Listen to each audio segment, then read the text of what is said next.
shoot one of them, see, and they would light this gas, Really? blow it up, and that was about the end of their tanks. See, there's tank fuel and gasoline. Unbelievable. Yeah. And this was December of '44. Yes, December '44. It had to be around the middle of December. Because the same time they had a big snow back here. Oh. Wow. Were you in Elsenborn? Yep. Well, right through Elsenborn, yeah. Wow. Dug into the ground, the frozen ground. Yeah. We was lucky a lot of times, like at Vire, where I got hit, it wasn't in our line. Maybe we just hit a little bit of the edge, see. So these guys over here, they went through, see. So their story is different than mine, see. And they probably lost a lot more men than we did. But then the next time, if we went through and right down the middle of this little old town, well, then we had more casualties. And our story would be different than those guys.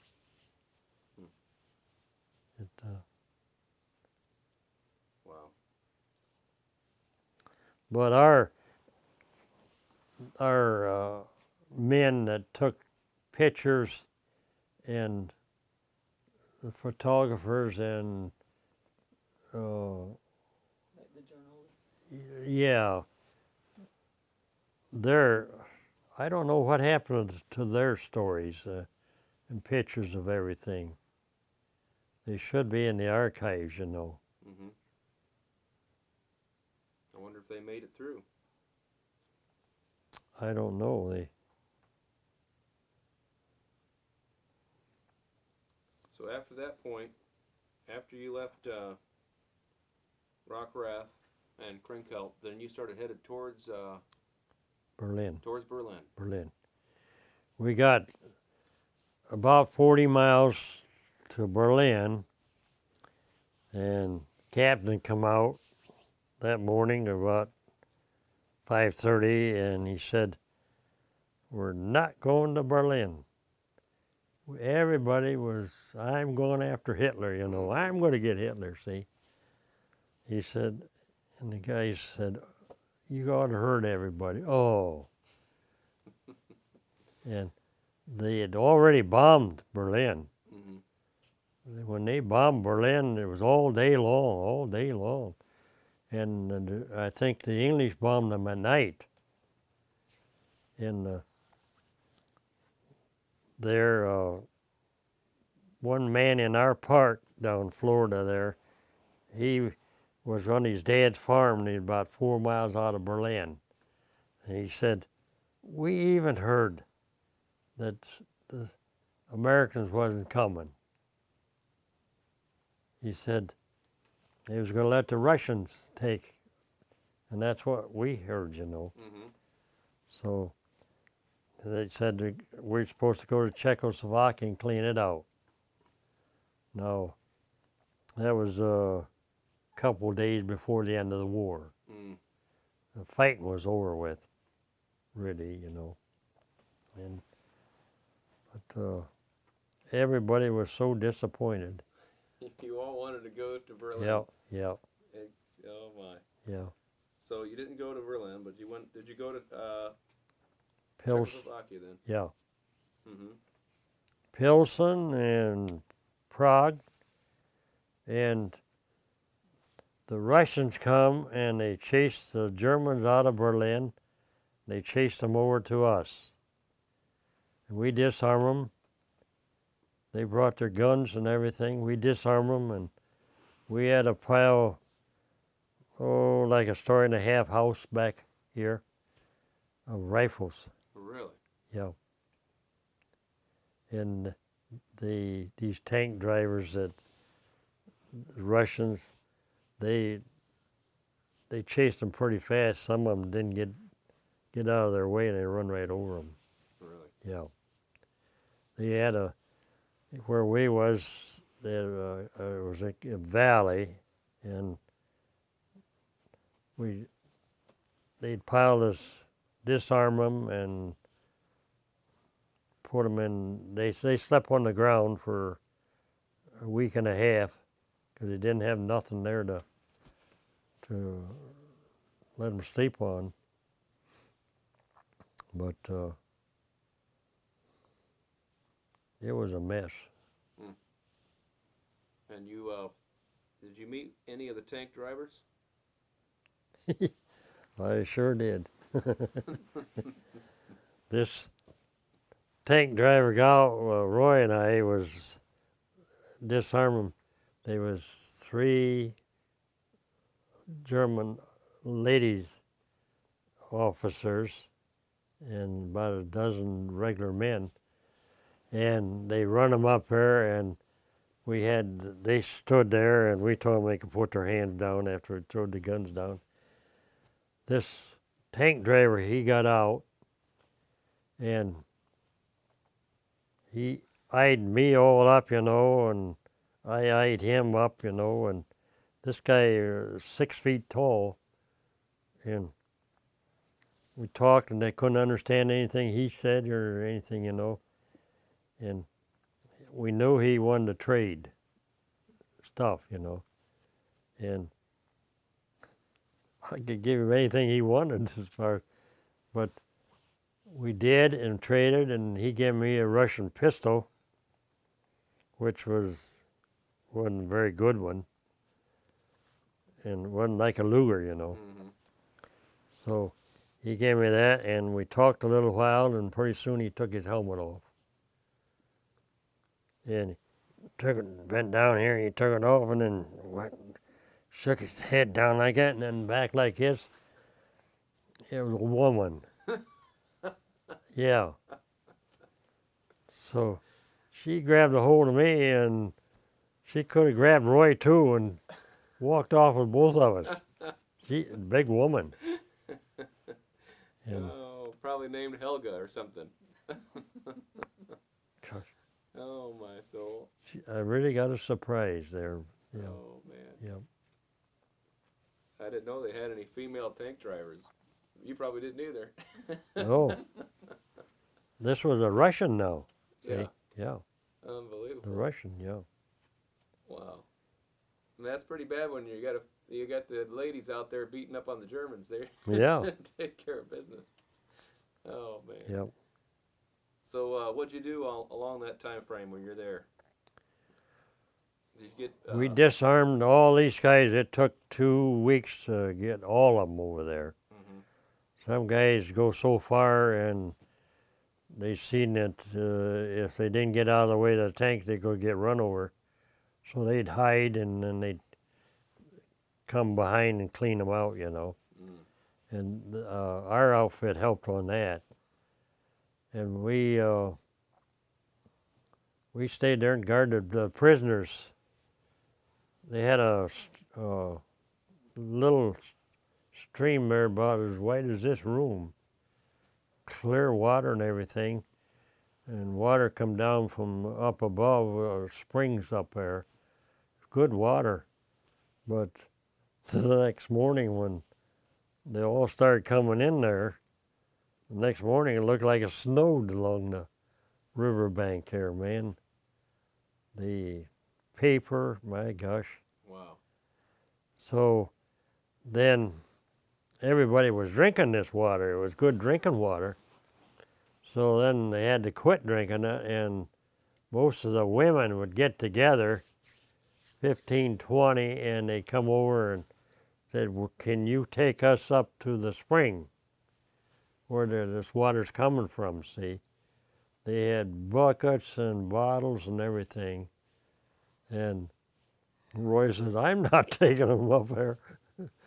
And so we had to get a couple other guys to go along and take them up there, and because these women wouldn't drink that water anymore. And we did that for 3 weeks. I think it was 3 weeks. Then they loaded us on the whole division on flat cars. And those cars, it wasn't much longer than that. They're real short of ours. And as tight as you could go, sit down on there and have your knees up like this here, you know. And they went 5 miles an hour from Pilsen to La Havre. Wow. With this train. Man alive. Yep. This is after the war ended. Yeah. We had a good celebration in Pilsen, where we was at. There's a city square. Oh, in Mammoth. And I think they had around 30 bands there. Really? Yeah. They built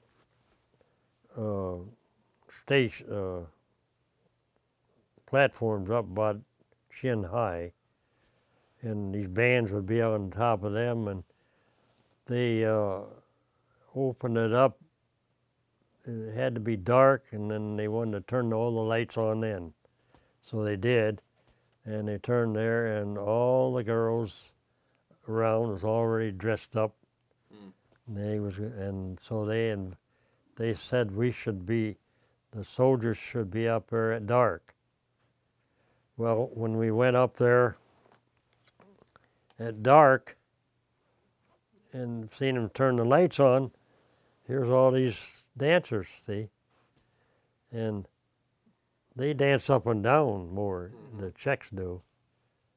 But there we was dancing with a rifle on our shoulder. It was the end of the war. I had that on a camera. Oh, really? Yeah. Like a film camera. It was, I think, 25-foot reels. Yeah. Man alive. I wonder whatever happened to that. I don't know. I borrowed that from this here guy that sent us a note, you know, to come and get the, up on his mantle. She said stay in the living room. And I had this camera, and it had tripods like that, you know, and everything. And I didn't know nothing about camera. And this guy said, take it, they probably won't even miss it. So I took that camera and I got playing with it, you know, but I took that picture of the end of the war that in Pilsen there. And I took a lot of pictures, and our medics, he wanted to buy that camera. He offered me $100 for that camera. Wow.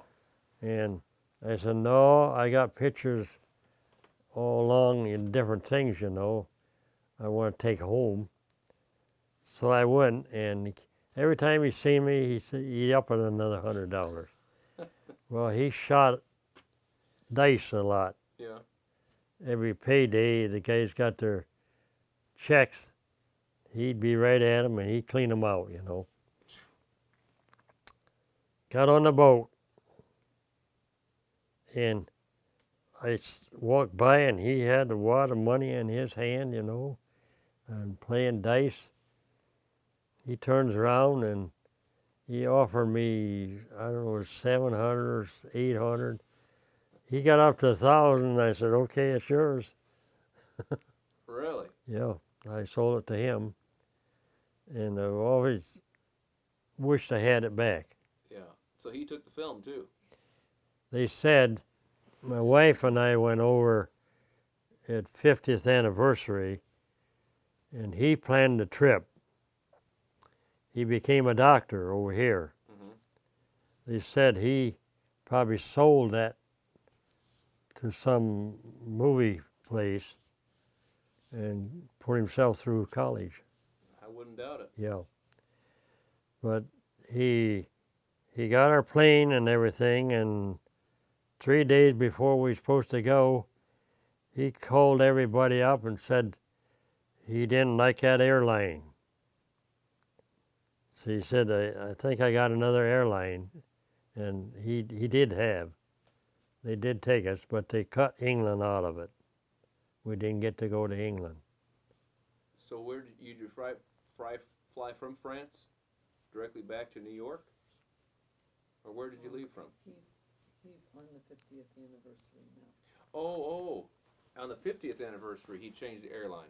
Yeah. Really? Yeah. And he's still wheeling and dealing, I guess. Oh, he didn't like that, and we lost a good bit of our trip that way. Yeah, they didn't get to see the beginning of their trip. See, they went on the same route as their trip on Oh. D-Day plus Yeah. 50. And so they didn't get to go to the first part.